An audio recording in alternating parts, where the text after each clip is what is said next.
প্রায় সময় দেখা যায় কলা খাওয়ার পরে লাস্টে 2-1টা কলা এরকম অবশিষ্ট থাকে, সেগুলো ফেলে দিতে হয়। তবে আজকে কলাগুলো ফেলে দিব না, কারণ একটা কলার দাম 10 টাকা। তো আজকে আমি কলা দিয়ে একটা মজাদার চকলেট কেক বানাবো। এখানে আমি 2টা কলা, 2টা ডিম, 1 কাপ চিনি ভালো করে ব্লেন্ড করে নিব। দেখতেই পাচ্ছেন আমার ব্লেন্ডটা কত সুন্দর আর মসৃণ হয়েছে। এখন আমি 1 টিস্পুন ভ্যানিলা এসেন্স আর 1 কাপ সয়াবিন তেল দিয়েছি।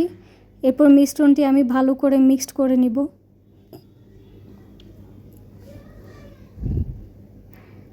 ভালো করে মিক্সড করা হয়ে গেছে আমার। এখন আমার নেক্সট স্টেপ হচ্ছে আমি 1 কাপ ময়দা সাথে 1 কাপ কোকো পাউডার নিয়ে ভালো করে চেলে নিব। এরপর 1 টিস্পুন বেকিং পাউডার, 1 টিস্পুন খাবার সোডা। এবার আমি সম্পূর্ণ মিশ্রণটি ভালো করে মিক্সড করে নিব। ভালো করে মিক্সড করা হয়ে গেছে। এরপর আমি 1 কাপ লিকুইড মিল্ক ইউজ করেছি। আর একটু স্বাদ বাড়ানোর জন্য আমি কয়েক টুকরা চকলেট ইউজ করেছি। এবার কেকটা আমি যে পাত্রে বানাবো সেই পাত্রে আমি আগে একটু তেল ব্রাশ করে নিয়েছি। এরপর আমি একটা পেপার দিয়ে ভালো করে ব্রাশ করে নিব। এবার কেকের মিশ্রণটি আমি ভালো করে ঢেলে নিব।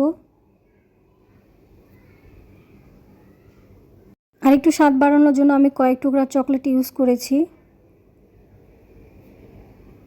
আগে থেকে আমি রেডি করে রেখেছিলাম একটা পাত্রে স্ট্যান্ড দিয়ে। এবার আমি কেকটা দিয়ে ভালো করে ঢেকে নিব।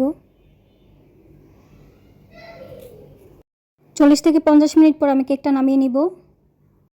এরপর আমি কেকটা কাটবো। কেকটা কেটে আপনাদেরকে দেখাচ্ছি কেকটা কি পরিমাণ মোলায়েম আর সফট ছিল, আর খেতে দুর্দান্ত ছিল। এক হচ্ছে চকলেটের ফ্লেভার, আরেক হচ্ছে কলার ফ্লেভার।